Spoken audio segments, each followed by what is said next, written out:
377쪽에 도시형 생활주택 봅시다. 자, 개념. 도시형 생활주택이란 다음 줄칩니다. 300세대 미만의 국민주택 규모에 해당하는 주택. 자, 도시지역의 건설.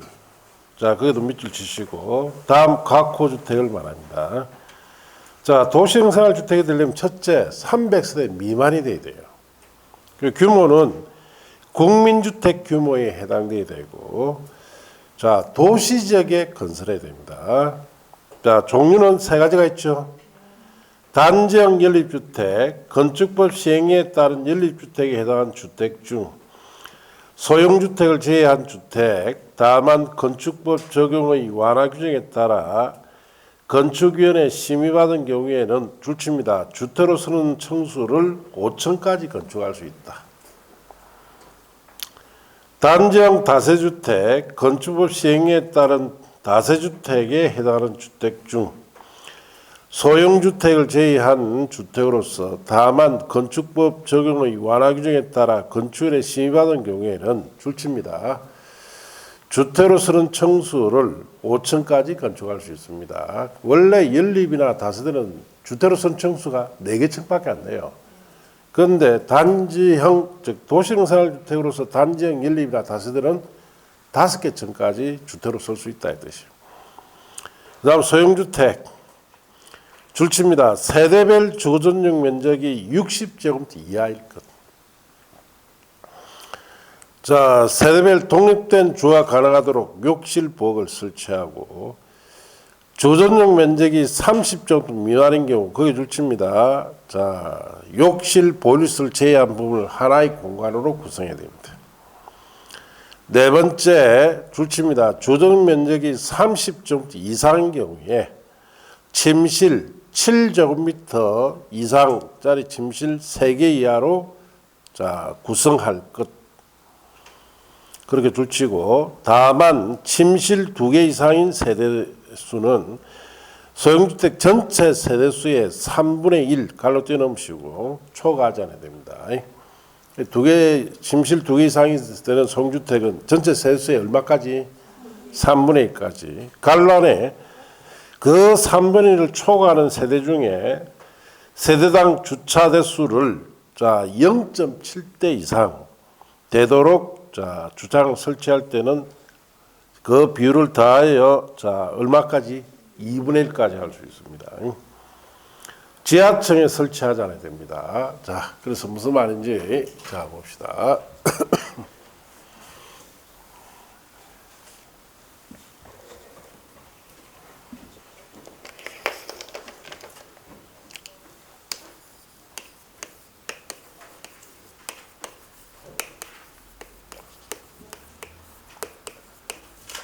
자, 도시형 생활주택은 한마디로 젊은 세대를 위한 자, 저렴한 주택입니다. 예. 누굴 위해? 젊은 세대요. 나이 든 세대 아닙니다. 예. 자, 그 젊은 세대를 위한 저렴한 주택인데, 자, 우리나라에 지금 문제가 출산율이 상당히 문제가 심각합니다, 사실은. 네. 작년 기준으로 출산율이 얼마일까요? 0.8입니다. 자, 순수 한국인 여성이 출산율이 얼마일까요? 0.4. 나머지 0.4는 외국인들입니다. 그래서 지금 외국인들 결혼 많이 하죠. 그것 때문에 출산율이 그래도 0.8 유지한 거예요. 자, 그러고 또 외국에서 한국에 원정 출산을 많이 옵니다. 미국에서 출산하면 병원비가 얼마쯤 들까요? 2천에서 3천만 원 정도 됩니다. 미국에 출산하는데 그 며칠 동안 병원에 있는데. 한국은 그래야 늘죠. 그리고 산후조리원이라는 곳이 있죠. 몸조리까지 할 수 있으니까 그 돈 2천만 원, 3천만 원을 가지고 한국에 와서 훨씬 미국보다 더 대우받고 산후조리원에서 조리하고도 돈이 남아. 그래가 한국 여행도 하고 그렇게 갈 수 있답니다. 그러니까 출산하러 많이 들어와요. 그런데 정작 우리나라 국적을 가진 사람이 출산은 많이 떨어집니다. 이 심각하죠, 이게. 자, 그래서 이 젊은 세대들에게 출산 많이 하라고 만든 주택이에요. 그래서 예를 들어서, 자, 갑이 남자인데 35살. 을이, 자, 여자인데 32. 둘이 연애해서 결혼했습니다. 매월 200만 원씩 저축합니다. 뭐 하려고 저축합니까? 집을 하려고 저축하겠죠. 그래서 서울에 그래도 30평짜리 아파트는 하나 사야 안 되겠냐. 그래, 얼마? 한 30. 이 부분 언제 집 삽니까? 자, 그러면 34평짜리 울산에 하나 사야 되겠다. 10억. 자기 세계 삽니까? 못 삽니다. 한번 생각해 보세요. 서울에 이래요. 그러면은 100만 원씩 모은데 1년에 1200만 원이죠. 10년 모아봐 1억 2천. 자, 100년 모으면 12억. 한 250년 모아야 되죠. 죽고 없다. 이거. 자, 울산에 이거 살려면 80년 모아야 됩니다. 그러면 나이 몇 살이에요? 115살. 이게 대한민국의 현실이에요. 이 정치인들 이거 보고 좀 반성해야 돼요. 집값 한 번 올리는 게 아니에요. 자, 이렇게 하니까 결국은 특히 서울에 가면은 결혼 안 하죠. 뭐 합니까? 혼자 삽니다. 결혼 안 합니다. 왜? 결혼하는데 엄청난 비용이 든다. 그러면 뭐 자기 부모들이 다 경제적 여유가 있으면 모르겠는데 또 서울에 남녀가 직장을 생활하는데 전셋집을 하나 얻어줘야 되죠. 그럼 24평짜리 전셋집 얼마? 전세 보증금. 네, 10억 가까이 합니다. 그러면은 그냥 기둥뿌리가 뽑아도 안 돼. 이게 대한민국. 그래서 막 아예 혼자 산다. 그러다 보니까 출산율이 이렇게 곤두박질 치버린 거예요. 이 출산율이 낮다는 것은 결국은 앞으로 대한민국의 존립에 상당한 영향을 줍니다. 출산을 많이 해야 경제 활동 인구가 많아지죠. 그래서 세금이 많이 거쳐져야 우리 같은 나이 든 사람들이 복지 혜택을 누릴 수 있는데 이제는 자, 이 출산율 가지고는 복지 혜택을 누릴 수가 없다는 얘기예요. 자, 그래서 이런 현실이다 보니까 요즘 연애할 때 어떻게 하느냐. 연애만 하고 끝나버리죠. 결혼 안 합니다. 뭐라느냐, 연애가. 너희 집에 너가 아버지 집 몇 개 있나? 없다. 우리 아버지도 전세한다. 그럼 우리 적당히 연애하고 끝내자. 나 고생하기 싫어. 아시겠습니까? 나 그냥 혼자 살란다. 이게 대한민국 현실이에요. 자, 그러다 보니까, 자, 국가 차원에서는 좀 더 젊은 세대가, 자, 신혼가정 같은 걸 꾸밀 수 있게끔 이런 저렴한 주택을 공급시킬 필요가 있다, 이거죠. 그래서 이게 만들어진 거예요. 그래서, 자, 여기에 도심이 있으면, 자, 이 주택은 여기다 공급하는 거예요. 도시 밖에 공급하는 게 아니고. 이건 땅값 비싸죠? 그러니까 몇 세대 미만으로? 300세대. 예. 300세대 미만으로 들어갈 수 있도록 작은 부지를 확보해라, 이 뜻이에요. 예. 그리고, 자, 여기에 세대 규모를 크게 할 수는 없죠? 그래서 국민주택 규모 이하로 해라. 즉 세대 규모는. 자, 그리고 자, 세대 수를 많이 넣어야 되겠죠. 자, 그렇기 위해서 자, 단지형 연립이나 다세대 주택일 때는 주택으로 쓰는 부분을 몇 개층? 원래 4개층짜리인데 1개층이 더 들어가요. 예. 그다음 소형주택 같은 경우에는 주전용 면적 얼마 이하짜리로?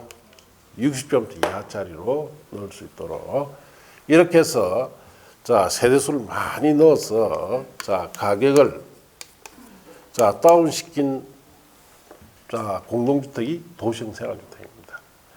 자 이렇게 이걸 공급시키면 아무래도 이제 젊은 사람들이 신혼가정을 꾸리기에 좀 좋다 해서 이걸 공급시켰는데 완전히 박살이 났죠. 이 실패한 정책이죠. 예. 결국은 이거 공급하니까 소형이 원래는 옛날에는 뭐라 했습니까? 원룸이에요. 이 원룸만 지나치게 공급이 많이 돼버렸어요.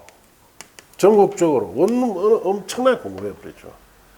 그러다 보니까 이 원룸이 오히려 혼족을 더 많이 만들어낸 원인이 된 거예요. 더 혼자 산다. 자, 그래서 원룸을 자 없애버리고 뭐로 바꿨습니까? 소형주택이에요. 이 소형주택 따져보세요. 자, 30제곱미터 미만짜리는 자 거기에 자 욕실 보일러 시설을 제외한 하나의 공간, 딱 원룸처럼 만들어놨 듯이. 30제곱미터 미만이면은 자 몇 평쯤 돼요? 33제곱미터가 10평입니다. 30제곱 미만이면은 8평 그 정도. 예. 자, 그럼 30제곱미터 이상부터는 자 침실을 넣는데 몇 개? 3개까지 넣습니다. 자, 침실 3개가 넣는데 침실 하나 크기가 얼마다? 7제곱미터 이상이 돼야 돼요. 예. 그러면 30제곱미터 이렇게 넣을 수 있다 이 말이에요. 그래서 자 33제곱미터 딱 10평짜리 아파트를 서울에 침실 3개 넣어가 공급한 적이 있어요. 자 7제곱미터 2평이죠. 2평짜리 방 3개. 그러면 6평 썼죠. 그 다음에 1평 화장실. 그 다음에 주방 겸 거실 3평. 이렇게 공급시켰어요. 자, 그리고, 자, 그럼 2평짜리 방에 들어가면 가구 들어간다, 못 들어간다? 못 들어가죠. 둘이 딱 잡으면 맞아요. 예. 그래서 저는 이걸 뭐라 부르냐? 닭 부화장이다, 이렇게. 닭장이죠. 닭 부화장이에요. 너가 여기서 닭 부화해서 출산율 뭐 하는 겁니까? 올리라, 이 뜻이에요. 예. 그런데 이거 공급해가지고 대통령이 뭐랬습니까? 참 안악하고 좋다. 그 소리 했다가 청와대 댓글이 막 수만 개 달려버렸죠. 네가 그 정년퇴직하면 그거 살아라. 그래 아늑하면 좋으면. 이게 사람 사는 곳이냐 닭장이냐. 이는 구분도 안 되나. 댓글이 청와대에 수만 개 올라가 버렸어요. 그 댓글 올라가자 그 자리에서 자기 했던 말 다 취소하고 다 내려버렸어요. 예. 이 사람 사는 곳 아닙니다. 그래서 현 정부에서 와서 어떻게 했습니까? 10평짜리 이거 있죠. 이걸 2개 합쳐요. 합쳐가지고 다시 개조하고 있습니다. 왜? 분양이 안 되는 거예요. 사람 사는 곳이 아닙니다. 자, 어쨌든 이 도시형 생활주택은 이런 취지로 만들었지만은 결국은 원하던 출산율도 올리지도 못하고 여러 가지로 다 실패했죠. 단정 연립이나 단정 다세주택은 보기가 힘듭니다. 너무 가격을 낮춰놔 버리니까 전부 다 썼던 건축자재가 전부 다 뭡니까? C급 아니 D급이에요. 산티가 확 납니다. 그럼 내가 저걸 분양받을 이유가 없어요. 예. 차라리 그냥 일반 다세주택 빌라 있죠. 그거 사는 게 낫다. 예. 그래서 완전히 좀 박살난 정책입니다. 어떻게 해야 출산율도 올라갈까요? 자, 일본은 뭐란지. 일본은 애 3명만 낳으면은 3명 낳아야 돼요. 3명 낳으면은 그 애들 전부 다 대학까지 다 교육시켜줍니다. 나라에서. 예. 자, 일본 그렇게 하고 있어요. 우리나라도 저도 일본 이상의 조치가 필요합니다. 출산율 올리려면. 제일 좋은 방법은 젊은 결혼 정령이 있는 남녀 연애하고 있으면 불러가 앉아라. 각서를 하나 쓰자. 너가 결혼한 해가 빨리 자식 4명만 낳아라. 그러면 너는 직업도 없어도 된다. 나라에서 매달 1,000만 원씩 지급해. 그리고 34평짜리 아파트 국가에서 무상으로 지원해주고, 물론 소유권을 주는 게 아니고 살 수 있도록. 그리고 매달 1,000만 원씩 애들 성년이 될 때까지 양육해라. 성인 되고 나면은 그 부부에게는 연금으로 500만 원씩 죽을 때까지 지급해주고. 자, 그렇게 한 10만 상 하자 이 말이에요. 10만 상 하면은 그 10만 상에서 40만이 늘죠. 40만이 늘죠. 그러면 거기서 파급효과가 커집니다. 이런 정책을, 그럼 돈이 있느냐? 돈 엄청 많죠. 그 북에다 안 갖다 주면 되잖아. 그 돈 가지고 쓰면 되지. 그러니까 그렇게 하지 않으면 출산율 안 올라갑니다. 지금 이런 상황에서 이런 주택 만들어 봐야 아무 소용이 없죠. 그냥 혼자 사는 사람만 늘리는 겁니다. 자, 어쨌든 막 그렇다. 자, 그 밑에 2번 복합 형태라고 되어 있죠. 그거는 3사를 보시고 5번 준주택 봅시다. 줄칩니다. 준주택이란 주택 외의 건축물과 그 부속 토지. 자, 주택이 아닙니다. 주택 외의 건축물과 부속 토지인데 주거시설로 이용 가능한 시설, 그렇게 줄치면 돼요. 이걸 뭐라 부른다? 준주택이라고 합니다. 자, 박스 1번에 건축법 시행에 따른 줄치입니다. 기숙사. 기숙사는 준주택에 들어가요. 자, 2번에 다중생활시설. 이종 권리생활시설이나 숙박시설로서 다중생활시설을 말합니다. 다중생활시설은 뭐 하는 곳이에요? 잠만 자는 곳입니다. 잠만 자는. 우리 고시텔이라고 들어봤습니까? 그걸 말해요. 네. 자, 그 다음에 넘어가서 노인복주택 줄치시고, 노인복지시설 중에 노인복지법에 따른 자, 노인복지주택도 다중생활 준주택에 들어갑니다. 그 다음 4번 건축의 시행에 따른 오피스텔 줄치고, 자, 이 네 가지를 뭐라 부른다? 준주택이라고 합니다. 자, 그렇게 하시고 6번에 기타주택. 1번 에너지전략형 친환경주택이나 2번 건강친환경주택이나 3번 임대주택, 5번 장수명주택이라 되어 있죠. 이런 거는 다 문제 풀이 때 한 번만 딱 보면 돼요. 지금 볼 거 없습니다. 자, 4번에 토지임대부 분양주택이라고 해놨죠. 자, 토지임대부 분양주택이란 줄칩니다. 토지 소유권은 사업계획 승인받아 토지임대부 분양주택 건설 사업을 시행하는 자가 가지고, 또 줄칩니다. 건축물 및 복리시설 등에 대한 소유권 줄치고 가로 뛰어넘으시고, 자, 주택을 분양받은 자가 가지는 주택, 그렇게 줄치면 돼요. 자, 봅시다. 이 토지임대 분양주택이란 이런 거예요. 자, 여기 주택이 있습니다. 자, 여기에 토지가 있죠. 자, 주택은 분양을 받은 자가 소유권을 가집니다. 주택에 대해서. 자, 토지에 대해서는 이 주택을 건설한 사업자 있죠. 사업자가 소유권을 가지는 주택이에요. 그럼 토지에 대해서는 분양받은 자, 사람과 사업자 간에 임대 형식으로 됩니다. 이게 토지 임대 분양주택이에요. 왜냐? 서울의 아파트 가격이 너무 지나치게 높죠. 그러다 보면 서울 시내에 이런 주택을 공급하게 되면은, 자, 아무래도 분양, 즉 주택에 대한 분양만 하기 때문에 뭐 아파트 가격이 많이 떨어지지 않겠느냐, 이런 개념으로 만든 겁니다. 자, 그래서 지금 현재 서울 시내는 이거 보기 힘들어요. 왜냐? 서울시에는 땅값 비싸죠. 이 땅값 비싼데 토지임대 분양주택 공급해가지고, 자, 소위 말해서 이 땅 소유자가 덕을 볼 일이 없단 말이야. 이거 한번 공급하면은 임대차 기간이 몇 년이냐 하면 40년입니다. 플러스 40년. 한 번 갱신할 수 있어요. 그럼 몇십 년 동안?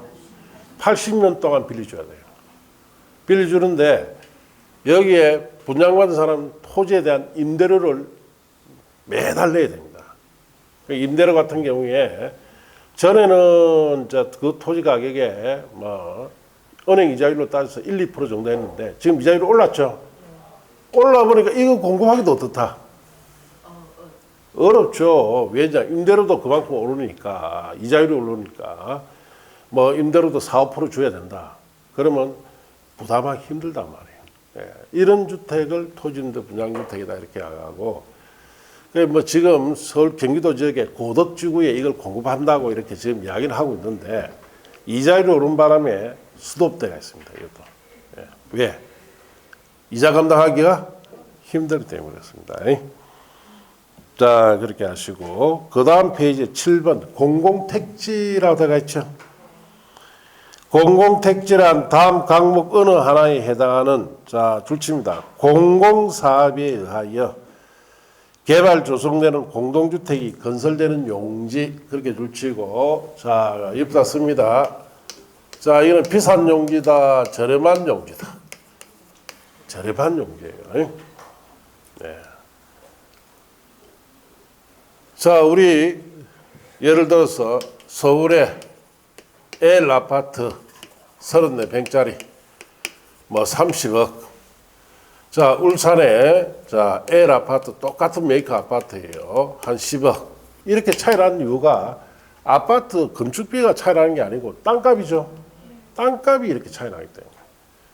자, 그러다 보니까 서울에 좀 저렴한 주택, 공공택지 같은 걸 공급하게 되면은 이 가격이 울산 정도의 가격으로 떨어질 수 있는데 자, 문제는 이 공공택지를 서울에 공급할 수 있는 공공택지가 단 한 평도 있다 없다?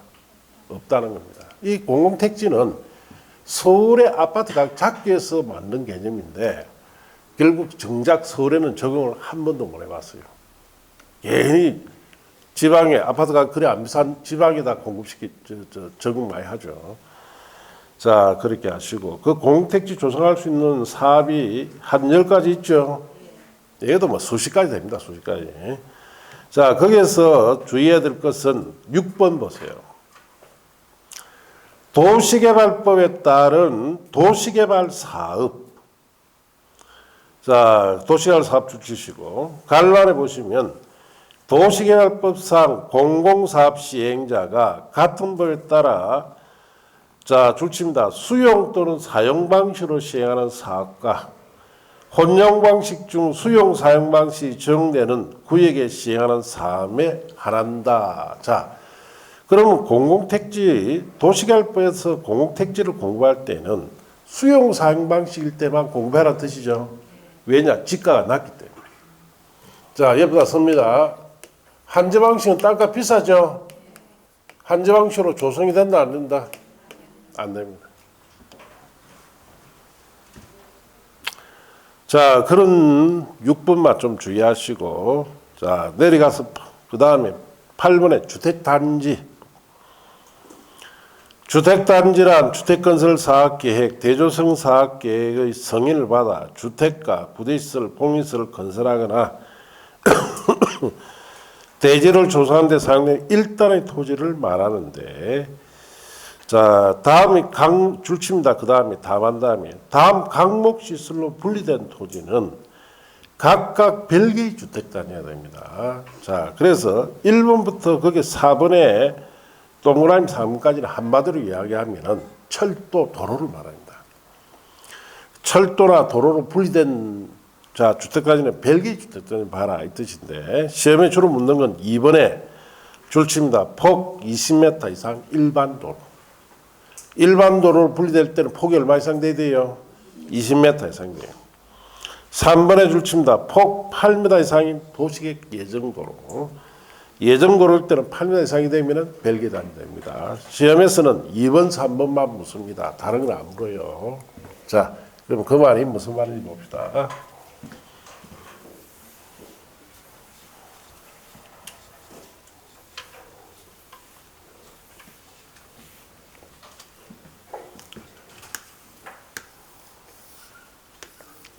자, 여기에 1만 세대짜리 아파트 단지예요. 이런 데 가보면은, 자, 단지 중간에, 자, 이게 일반 도로, 버스 다니는 일반 도로가 들어가 있죠.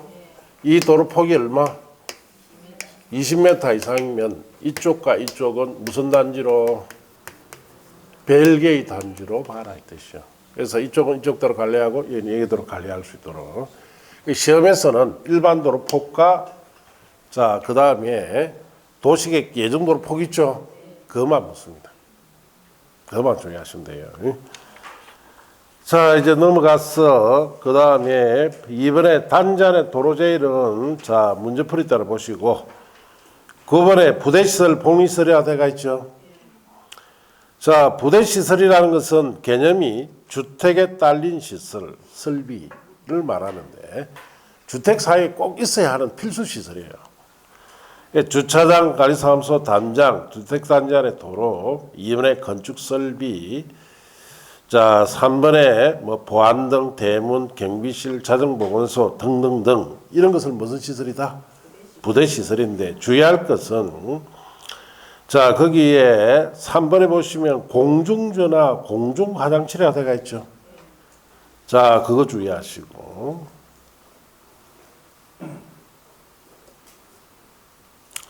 1번에 보시면 자전거 보관소 있죠. 그거 주의하시면 돼요. 그 정도만 주의합니다. 이 자전거 보관소나 공중전화나 공중화장실은 입주자를 위한 시설로 착각할 수도 있어요. 그 세 가지 주의하시고. 자, 역할의 복리시설. 주택단지 입주자들의 생활복리를 위한 다음 시설입니다. 이는 입주자를 위한 시설인데 어린이 놀이터, 근린생활시설, 유치원, 주민동시설, 경로당. 2번에 1번 1종 근린생활시설에 2종 근린생활시설. 자, 뭐 종교시설, 판매시설 이런 시설들을 한마디로 복리시설이다 이렇게 하고 주의할 것은 거기에 근린생활시설 중에는 총법 판매소나 장의사, 다중생활시설, 단란주점, 아마시설은 제외하도록 되어 있죠. 뭐 그런 점 좀 주의하시면 돼요. 자, 이제 그 다음 페이지 가서 10번에 기관시설과 간선시설. 1번에 기관시설이라는 것은 도로, 상하, 수도, 전기, 가스, 통신, 지역난방시설 같은 것을 뭐라 부른다? 기관시설이야. 간선시설이란 도로, 상하수도, 전기, 가스, 통신, 지역난방시설 등 같은 주택단지 가로 띄어놓으시고 안의 기관시설과 주택단지 밖에 있는 같은 종류 기관시설에 그 다음 줄칩니다. 연결시키는 시설 그게 줄치면 돼요. 자, 여기 우리 주택단지가 있고 자, 바깥에 여기에 기관시설이 흘러가요.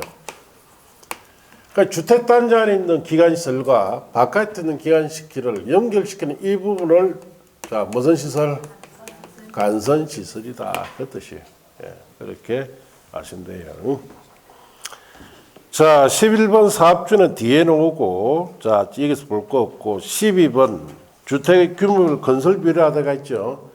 너는 5, 6월 달쯤에 보시고 13번 리모델링 기본계획 줄칩니다. 세대수 증가형 리모델링 거기 줄치죠. 세대수가 증가되는 자 리모델링이란 도시가 및 이주 수요, 집중 등을 체계적으로 관리하기 위해서 수립하는 계획을 뭐라 부른다? 리모델링 기본계획이다. 세대수 증가형 때 수립합니다. 그 다음 페이지 14번 리모델링 자, 리모델링이란 건축물의 노후화 억제, 기능 향상 등을 위한 다음 항목 어느 하나에 해당하는 행위를 말하는데 1번 대수선이라고 해놨죠. 2번, 3번은 갈로 묶고 옆에 씁니다. 정축이라 썼어요. 2번, 3번은 갈로 묶고 정축. 자, 2번에 봅니다. 주택부에 따라 줄칩니다. 사용검사일 줄치고 갈로 띄어놓으시고 밑에 줄에 또는 건축부에 따른 사용성립부터 15년 거기 줄치고 또 갈로 띄어놓으시고 이 지난 공동주택을 각 세대 주전용 면적 그게 밑줄 치시고 또 갈로 띄어놓으시고 의 10분의 3 이내 그게 줄치고 간란에 세대 주거적 면적이 85제곱미터 미만인 경우 10분의 4 이내, 그것도 줄치세요. 정축하는 행위, 그까지 줄치면 됩니다. 이거는 줄친 데만 딱 보셔야 돼요. 이 경우 공동주택의 기능 향상 등을 위하여 공용 부분에 대하여도 별도 정축할 수 있다. 다음에 자 뭐라 쓰시느냐? 면적 증가형이라 쓰세요. 면적 증가형. 자, 면적 증가형 썼습니까? 3번에 자, 각 세대 정축 가능 면적을 합산한 면적 범위에서 줄칩니다. 기존 세대수의 100분의 15 이내 세대수를 증가하는 정축하는 행위. 간란에 이를 세대수 증가형 리모델링이라고 되어 있죠.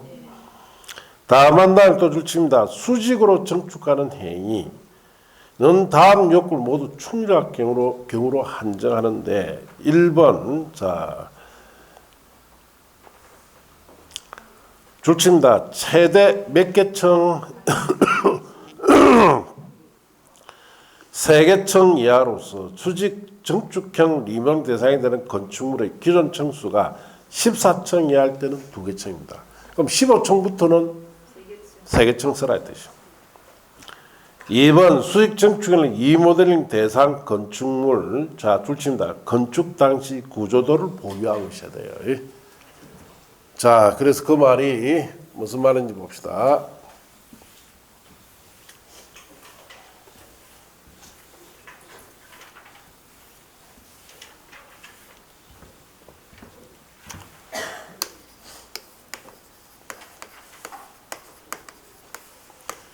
자, 리모델링이라는 것은 자, 건축물의 기능 향상,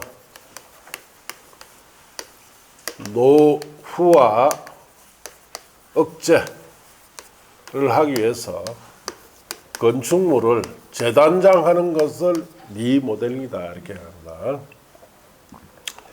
자, 리모델링은 크게 두 가지 방법을 합니다. 대수선으로 아니면 정축을 통해서 할 수 있는데, 자 대수선형은 자 그렇고 정축형은 자 사용검사로부터 몇 년이 지나야 됩니까? 15년 이상이 경과되어야 합니다. 자 그리고 정축형은 또 둘로 나눠요. 하나는 면적 증가형이 있고 또 하나는 세대수 증가형이 있습니다. 면적 증가형은 각 세대 전용 면적에 자 얼마 이내로 10분의 3 이대로 면적 늘리는 거예요.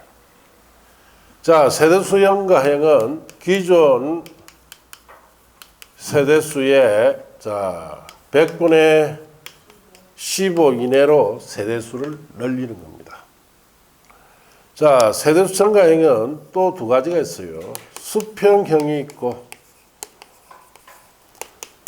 수직형이 있습니다. 자, 그 수직형은 15층 이상부터는 3개층을 수직으로 올릴 수가 있어요.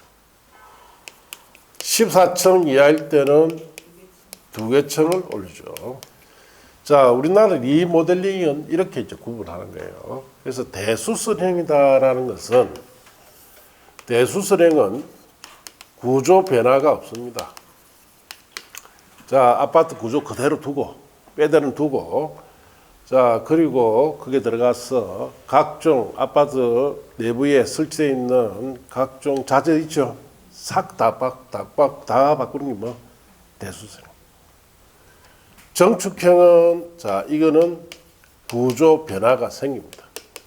여러분들 정축형 같은 경우에는 자 주택 내부에 있는 시설들 있죠. 다 변화돼 버려요. 자 그러면 여러분이 살고 있는 아파트가 한 25년쯤 되면은 아파트 주민들이 20층 이하짜리 그러니까 19층, 18층 이런 거는 재건축할 거고 21층 이상 되죠. 그러면 전부 다 이거 하자. 이거 해야 됩니다. 우리나라에. 21층 이상 아파트 사시는 분들은 한 25년쯤 지나면은 자, 우리 리모델링 해야 된다 해서 자, 뭐부터 정하느냐? 우리 대수선행 할래, 정축형 할래 이것부터 정합니다. 대수선행은 이제 뭐 비용이 한 1억 정도 드는데 만약 정축형 하죠. 정축형은 한 집당 2, 3억 정도 부담해야 됩니다. 자, 그럼 어떤 거 하고 싶어요? 예, 그러면은 돈을 못 번다 이 말이에요. 예. 그래서 사니까 그거 한다 하지만 결국은 10년쯤 쓰다가 다시 정축형이 됩니다. 돈이 추가로 듭니다. 자, 그래서 정축형은 2, 3억 든다 했죠. 이거는 새 아파트 지어줍니다. 새로 지어줘요, 새로. 아래 다 철개 뿌리고 새로 딱 지어줍니다. 그럼 어떤 것이 자산 가치가 있습니까? 이게 자산 가치가 있어요. 자, 정축형에는 면적 증가형, 세수 증가형 두 가지 있는데 면적 증가형은 어디서 보느냐? 복도식 아파트에서 봅니다. 자, 여기 공동 엘리베이터 계단이 있죠. 쭉 이렇게 복도를 타고 각 세대에 들어갑니다. 그러면 여기 리모델 하면서 여기다가 이제 엘리베이터 계단실을 넣어요. 이 복도는 이 세대에 전용 면적으로 들어갑니다. 그래서 면적이 늘어요. 이 복도는 이 세대에, 이 복도는 이 세대에, 이 복도는 이 세대에. 자, 그 복도 부분이 전용 면적으로 들어오는 것이 주로 면적 증가예요. 이 복도식 아파트 많이 볼 겁니다. 자, 세대수 증가형은 자, 수평이 있고 수직형이 있죠.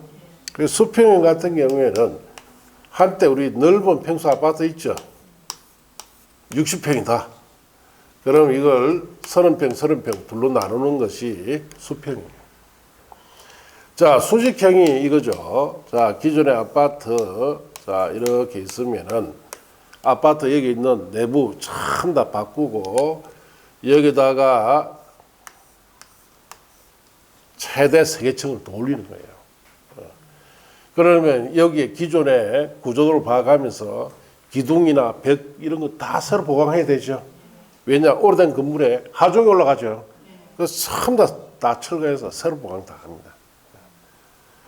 자, 그래서 뭐 이 중에서 선택해서 하는데 복도식 살고 있는 분들은 주로 면적 증가형을 하고, 자, 대부분 넓은 평수가 아니죠, 요즘은.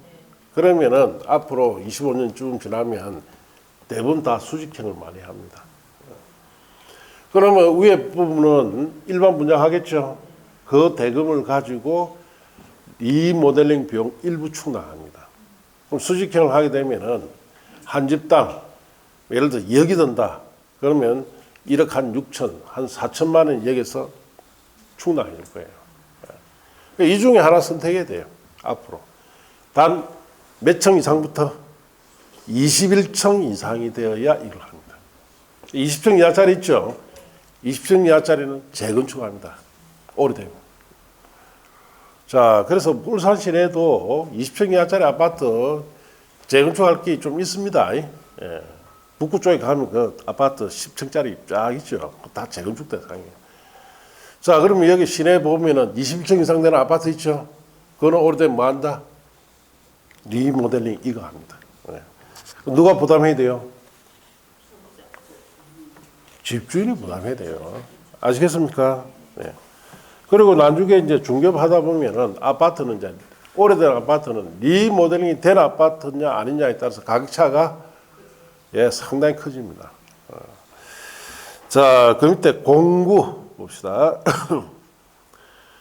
공구란 자, 하나의 주체입니다. 하나의 주택단지에서 대통령자는 다음 기준에 따라 둘 이상으로 구분된 일단의 구역으로 착공신고 사용검사를 별도로 수행하는 구역 그렇게 줄치시고, 자, 착공신고라는 말 밑에 씁니다. 공사 시작이라고 써서요. 자, 사용검사 말 밑에 씁니다. 자, 공사 완료라고 쓰시면 돼요. 자, 그 공사의 시작과 완료를 따로따로 하는 곳을 뭐라 부른다? 공구라고 한다 이 뜻이에요. 조건은 박스 안에 1번에 다음 항목의 어느 하나에 해당하는 시설을 설치할 공간을 조성하여 그 다음 줄칩니다. 6m 이상의 폭으로 공간의 경계 설정해야 됩니다. 자, 이번에 내려가서 줄칩니다. 공별 세대수는 몇 세대? 300세대 이상이 되어야 됩니다. 자, 그래서 자 이게 설명을 봅시다.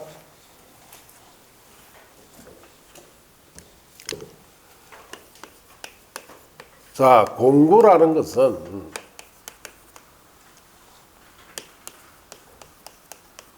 하나의 자 사업장이죠. 사업장에서 자 착공 신고, 사용 검사, 자 이걸 별도로 수행하는 구역을 공구다라고 합니다. 그래서 착공 신고는 공사의 시작이다라고 했죠. 사용 검사는 공사가 완료됐을 때 합니다. 자, 그래서 하나의 사업장에서 공사의 시작과 끝을 따로 하는 곳을 공구다 이렇게 합니다. 그래서 자, 그림 나타내면은 예를 들어서 여기 1000세대의 아파트 단지를 자 공급할 겁니다. 옛날에 공구제도가 없었을 때는 미분양이 되어도 무조건 공급해야 되죠. 공급 안 하면은 사업 승인이 취소돼 버려요. 그러니까 불편한 거예요. 자, 그랬을 때, 자, 여기에 109, 209 이렇게 구분해서 109에서 공사를 먼저 시작하겠죠. 해서 한 500세대 공급합니다. 또 몇 년 뒤에 수요가 있으면 209에서 또 공사하겠죠. 그렇게 공급해서 자, 주택 공급에 탄력성을 주자 뜻이에요. 자, 그러려면 공급별 조건이 이 공간의 경계, 이 경계는 폭이 얼마 이상 돼야 돼요? 6m 이상이 되고 각 공간은 몇 세대? 300세대 이상씩 공급하면은 공급별 사업을 할 수 있도록 해주겠다 이 뜻이에요. 자, 그렇게 아시면 됩니다. 자, 여기까지가 자 주택법상 용어에 관한 거예요. 자, 이제 교재를 넘기시면은 385쪽에 주택의 건설 등이라고 되어 있죠. 여기서부터 이제 주택을 대량으로 건설을 어떻게 하는지 배운다. 그렇게 하시면 돼요. 자, 잠시 쉬었다가 사업주체 등록부터 봅시다.